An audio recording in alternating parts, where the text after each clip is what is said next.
isang nakagigimbal na pangyayari ang nangyari mga kaibigan sa lugar ng Nepal na kung saan sila ay nasubok sa isang malaking dilubyo na tumama sa kanilang lugar. Ano nga ba ito? Atin itong pag-usapan mga kaibigan.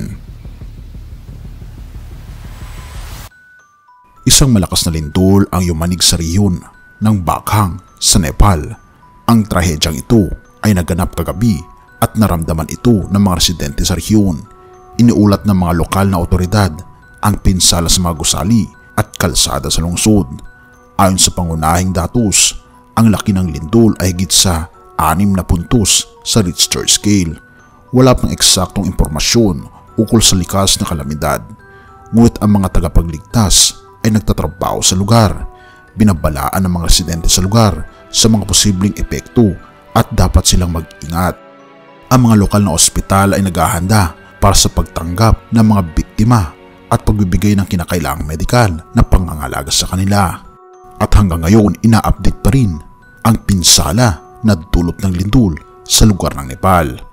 At talaga namang kahindik-hindik ang resulta ng lindol na ito, na libo-libo na mga katao ang naapektuhan dahil sa lindol na ito.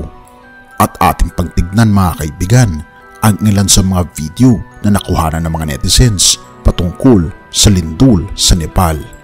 Tunay nga, makikita natin ng mas madalas ang mga trahedya katulad ng paglindol sa iba't ibang dako ng mundo dahil ito ay isa sa mga sinyalis na tayo ay nabubuhay na sa huling kapanahunan.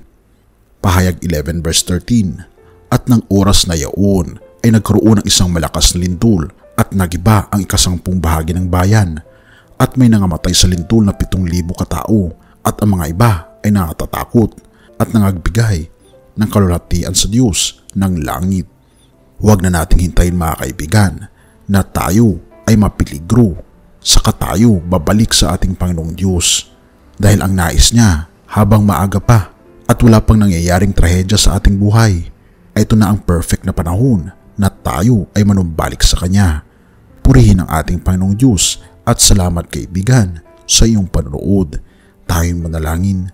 Ama naming banal, makapangyarihan naming Diyos, kami po'y lubos na papasalamat sa inyo sapagkat naniniwala po kami na ang panahon ng inyong pumuling pagparito ay malapit na.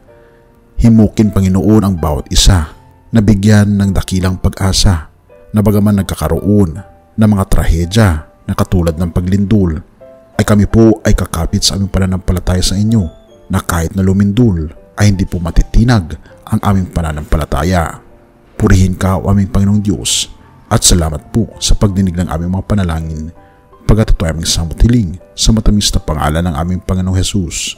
Amen.